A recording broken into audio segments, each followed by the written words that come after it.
지금 이 시간에는 창의성의 별, 사랑의 학습지도법, 마가렛 대처, 신사임당이라는 4가지 책이 있는데요.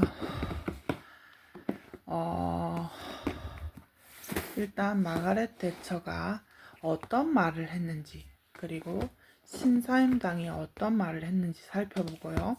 그다음 창의성과 사랑으로 어떻게 지도를 할 것인가, 제자 혹은 자녀를, 그것을 한번 훑어보겠습니다. 개론 수준도 아니고 그냥 한번 책을 보는 수준, 그 인덱스를 한번 보는 수준으로 한번 보겠습니다. 마가렛 대처는 어떤 말을 했냐면,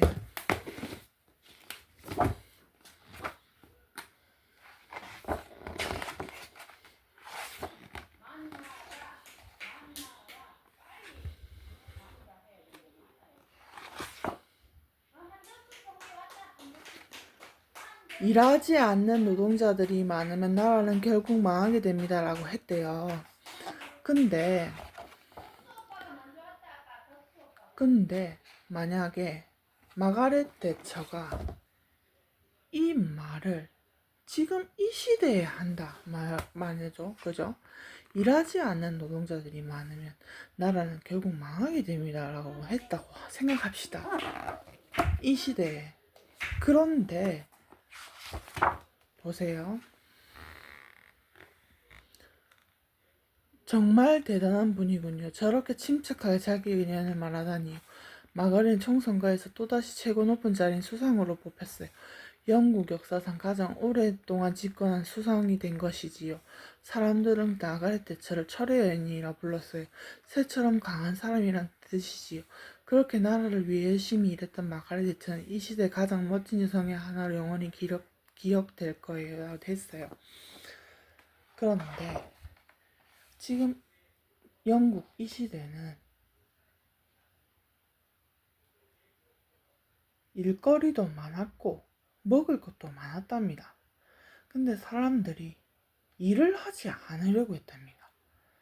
그래서 일을 하지 않으면 빵을 먹지 못합니다가 아닙니다. 나라는 결국 망하게 됩니다 라고 했어요. 이게 핵심입니다. 일하지 않은 노동자들이 많으면 빵을 먹지 못합니다 라고 안 했어요. 일하지 않은 노동자들이 많으면 나라는 결국 망하게 됩니다 라고 했어요. 그러니까 사람들이 안 되겠다, 우리가 일을 해야겠다, 빵이 중요한 게 아니라 나라가 중요해, 이렇게 된 겁니다. 아시겠죠?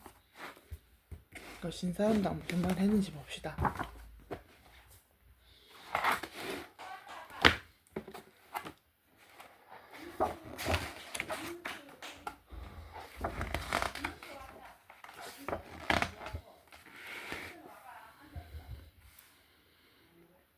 처음에는 가벼운 몸살인 줄 알았는데 사흘 동안이나 시름시름 앓더니 그만 눈을 감고 말았지요. 아직 어린 아이들을 남기고 조선 최고의 여류사가이자 최고의 어머니였던 신사임당은 이렇게 48의 나이로 숨을 거두었어요. 예. 48의 나이로 숨을 거뒀다고 합니다. 신사임당이. 근데 무슨 말을 했느냐? 영의정의 집에 드나들지 않은 것이 좋을 듯해요. 친척 아저씨 집에 드나드는 것이 뭐가 잘못되었어? 그분은 어진 선비들을 옥에 가두고 해를 입혔어요. 남의 힘을 빌어 벼슬할 생각은 버리시는 것이 옳을 듯 싶어요. 이렇게 이원수라는 남편에게 안에 따끔한 충고가 있었답니다. 그래서 이원수는 신사래에 처음으로 벼슬에 올라서 수훈 판관이 되었다고 합니다. 이렇게 신사임당이 따끔한 충고를 했다는 것뿐만이 아니라 말하는 언변을 보면, 말할 때 여보 있잖아요, 저 사람은 뭐 어떤 거 같고요, 하지 마세요, 이렇게 안 했죠. 벼슬할 생각은 버리시는 게 옳으실 듯 싶어요, 이렇게 말하는 그 어투가 있죠, 그죠? 그게 중요한 겁니다. 근데 뭐 신사임당을 따라 말을 하라는 게 아니라 그렇게 말을 했다는 겁니다. 그리고 창의성의 별이라는 책인데, 창의성의 별은 어떤 거냐면, 제가 책을 보면서 나오는 글자 이렇게 하는 거 있죠. 그거를 창의성이라는 존재를 몰랐다면 그런 그 예술적인 성경을 읽는 방법은 탄생하지 않았을 정도로 창의성은 중요한데요. 아이들에게 창의성이란 어떤 의미를 가지느냐라고 있죠. 창의성의 의미 65쪽 봅시다.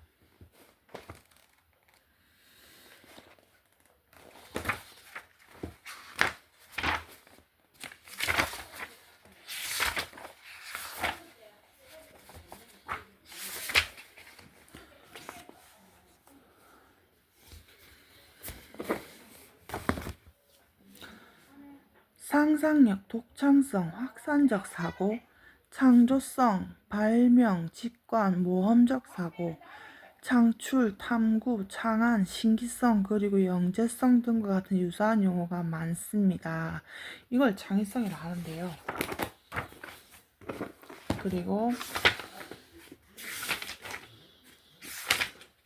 창의성은 어디에서 나오는가? 첫 번째 지식, 두 번째 사고, 세 번째 인성, 네 번째 환경, 다섯 번째 요약돼 있는데, 지식, 사고, 인성, 환경에서 나온다는 겁니다.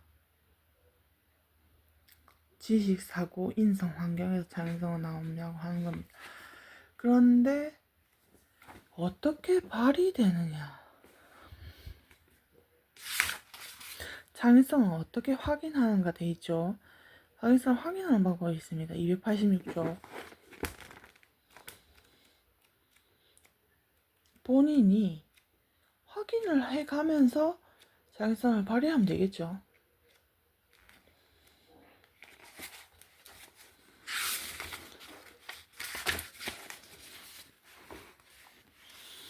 창의성을 어떻게 확인하는가?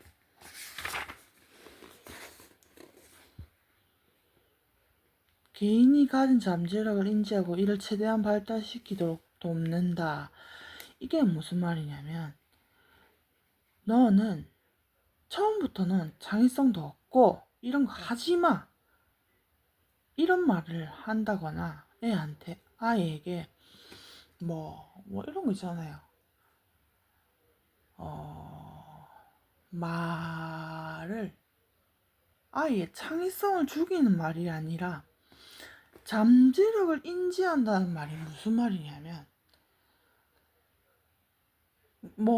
신사임당처럼 때를 따라는 너 이런 거 하지마 이렇게 하면 아이의 성격상 그런 걸 하지 마라고 할 때 더 하라고 하는 애라면 하지 마라고 할 때 효과도 있을 수도 있죠. 그게 양육 방식이 차이가 있겠죠. 근데 잠재력을 인지하는 것이 바로 그겁니다. 이 아이의 잠재력을 키워주는 거지, 잠재력을 인지하는 데 집중하면 안 된다는 겁니다. 아시겠죠?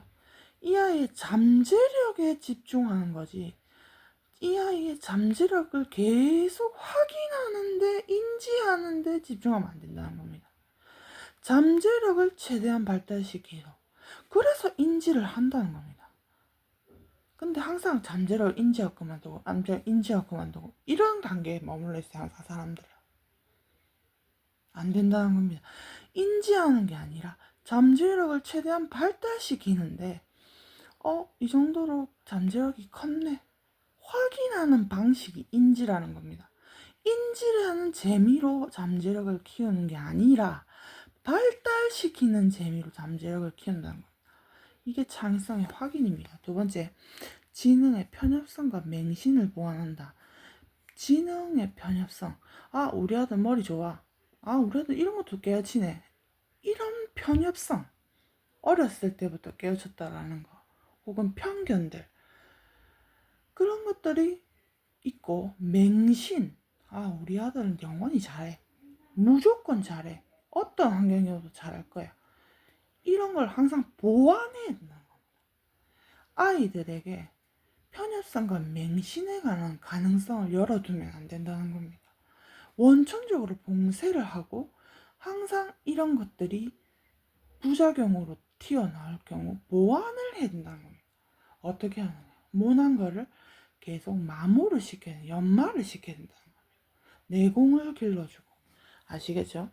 그리고 효과적인 교수 활동을 하는데 필요한 학생 지도 기초 자료를 습득한다. 예, 기초 자료를 항상 수집하고 습득할 필요가 있습니다. 자료 조사를 하시라는 겁니다. 제반 프로그램 투입 효과, 교육 효과를 측정한다. 예, 그리고 뭐 이렇게 교수 활동을 통해서 받은 효과를 측정을 항상 하셔야 돼요.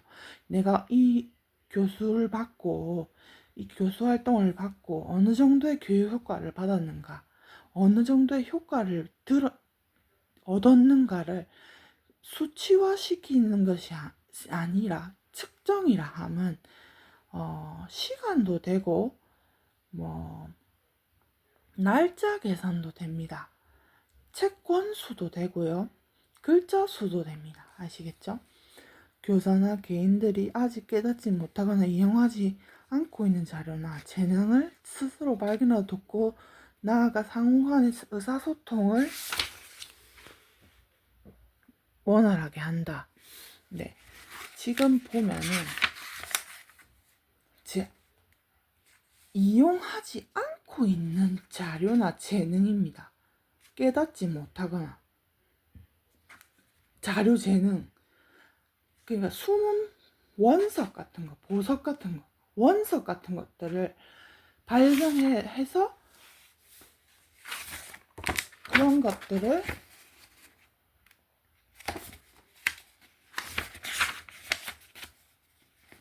상호간의 의사소통이 있는데 원석을 잘 가꾼다고 할 수 있죠. 다듬어 나가는 거. 그걸 원활하게 해야 된다는 겁니다. 그럴 때 창의성이 발휘된다는 겁니다. 창의적 활동의 이해를 촉진시킨다.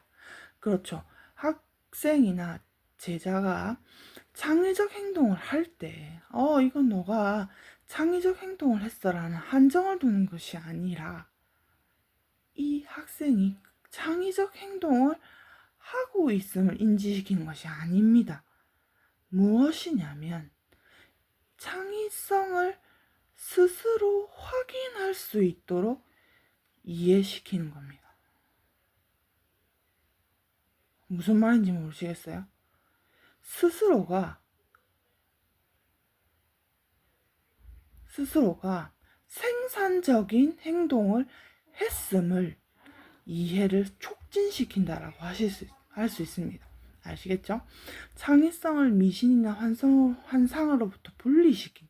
그렇죠. 창의성을 생산적인 미신이나 환상으로부터 확실히 분리시키셔야 됩니다. 창의성은 미신이나 환상이 아니야. 단순히 그런 설명이 아니라 아이에게 사고력을 기를 때 창의성은 사고력입니다. 사고력의 한 가지죠.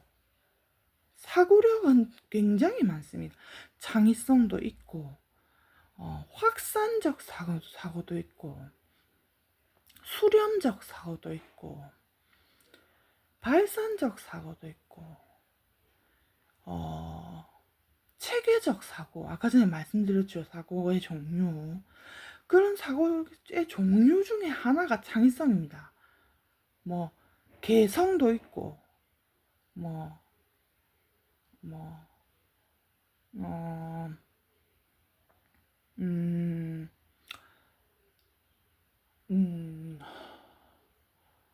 또 뭐가 있죠? 사람의 사고의 성격, 창의성, 개성, 인성,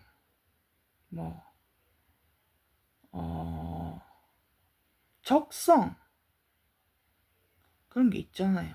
다들 성향, 의도성, 의구성, 탐구성, 상향성, 추구성,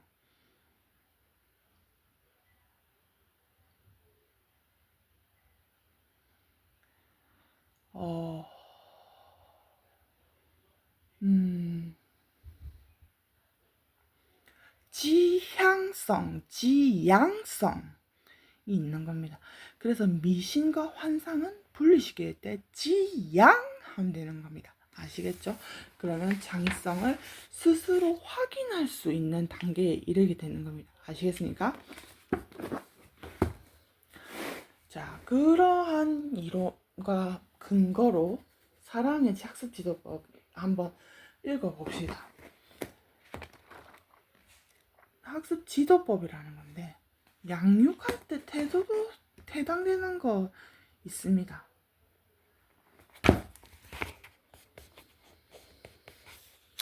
인덱스만 봅니다.